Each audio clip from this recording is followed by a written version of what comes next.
There's something coin dealers do not want you to know. And today, I am going to tell you anyway. Because what I am holding right here, what I am talking about right now, is a 1980 D. Washington quarter, and most people who own one have absolutely no idea what they are sitting on. I know that sounds like the kind of thing you hear on every coin video. I get it, but stay with me, because this one is completely different. This is not a story about some ancient coin locked behind museum glass. This is about a coin that was made for everyday use, that circulated through gas stations and grocery stores and parking meters, that passed through your hands maybe 100 times without either of you knowing what was really going on. And here's the part that should stop you cold. This coin, this quarter that most people would drop into a tip jar without a second thought, has been valued by top numismatic experts at $148 million. Let that number sit for just a second. $148 million. That is not a typo. That is not an exaggeration. That is the kind of valuation that makes auction rooms go completely silent and makes serious collectors cancel everything on their calendar. To put it in terms that hit differently, that is enough to buy roughly 1,400 average American homes. That is more than most people earn across 40 lifetimes of working every single day. And it started as 25 cents. Now I want you to think about where we are in history for just a moment, because 1980 was not some distant, foggy era of American life. 1980 was Mount St. Helens erupting on live television. It was a miracle on ice. It was Ronald Reagan winning the presidency in a landslide. It was a country shifting gears, feeling something in the air change, and the Denver Mint was right there in the middle of all of it. Enormous, industrial, running at full production capacity. Thousands of coins rolling off the presses every single hour. Workers showing up for their morning shifts, lunchboxes in hand. Clocking in, watching the metal flow. Ordinary people doing an ordinary job. They had no idea on one specific production run inside that facility that something extraordinary was quietly happening right in front of them. The Denver Mint in 1980 was dealing with a perfect storm production pressure, high quotas, equipment that had been pushed hard, dies that were reaching the end of their service life. And it is inside that kind of pressure that the most jaw-dropping errors are born. Now here is what you need to understand about what makes this specific coin so extraordinary. What experts have identified on the rarest surviving specimens of the 1980 D. Washington quarter is a double die obverse, and not a subtle one. This is not the kind of doubling you need a jeweler's loupe and a prayer to find. Under even basic magnification, you can see it clearly on George Washington's portrait. The eye, the ear, the hairline above the temple, and critically, the lettering across the top of the coin showing a dramatic, unmistakable shadow impression running parallel to every primary line. What happened mechanically is this. During the hubbing process, where the master design is pressed into the working die, the die shifted microscopically between impressions. That tiny shift, that fraction of a millimeter of movement that should have been caught immediately, was not caught.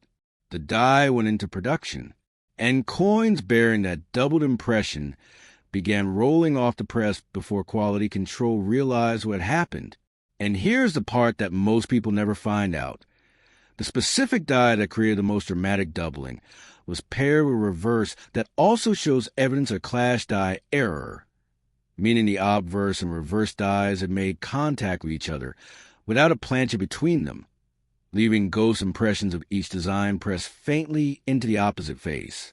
So what you have on the finest known specimens is a coin carrying not one but two simultaneous mint errors from the same production run. That combination has never been confirmed on any other Washington quarter from any other year or mint. Do you understand how rare that makes this? I want you to actually feel what I am describing here. Imagine holding this coin in your palm right now. You flip it over. You hold it up to the light at a slight angle, and there, running right along Washington's jawline, you see it, a second impression A ghost of the design pressing through, whispering that something went wrong the day this was made. Your hands might actually shake a little, because you would know instantly that what you are holding is not an ordinary quarter. The collector world chasing this coin is not a casual crowd. These are dedicated, obsessive, deeply knowledgeable people who spent years building relationships with dealers, traveling to every major coin show, submitting hundreds of quarters for professional grading, hoping to find a confirmed specimen. They talk about the 1980 D the way other people talk about legends. And when a confirmed example with full doubling and a clash die reverse reached a private auction several years ago, the energy in that room was unlike anything the attending dealers described before or since. Two collectors went head-to-head for 17 minutes of bidding. The room was absolutely still. People who had been talking quietly stopped mid-sentence. The number climbed past anything most people in that room had ever personally witnessed for a Washington quarter. When the gavel finally came down, the winner sat completely still for a long moment.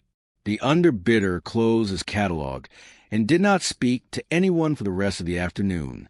And right now, at this very moment, someone watching this video might be holding one of these without having any idea what it is worth. That is not a dramatic thing. I am saying to keep you watching. That is a genuinely real possibility.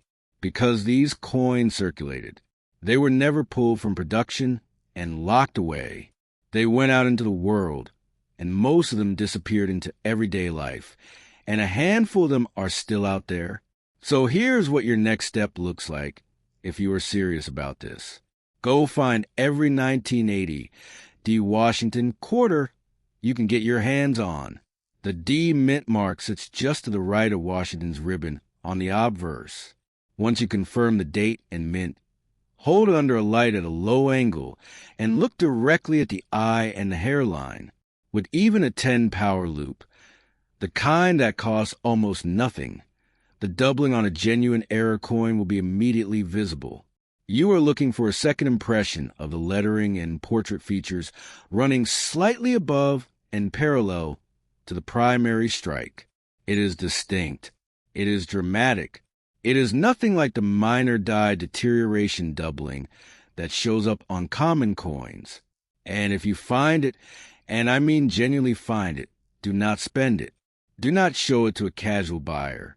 Take it directly to PCGS or NGC for professional authentication and grading. What you are looking for, if you are lucky enough to find it, is a kind of detail that changes your life in a single afternoon. After this video, go watch our episode on the 1970 S. Lincoln cent. That coin is still surfacing in old collections right now, and somebody is going to find one very soon. If today gave you something real, something most people watching coin videos will never hear, then subscribe and hit the bell, because what is coming to this channel is going to be worth every single notification you get.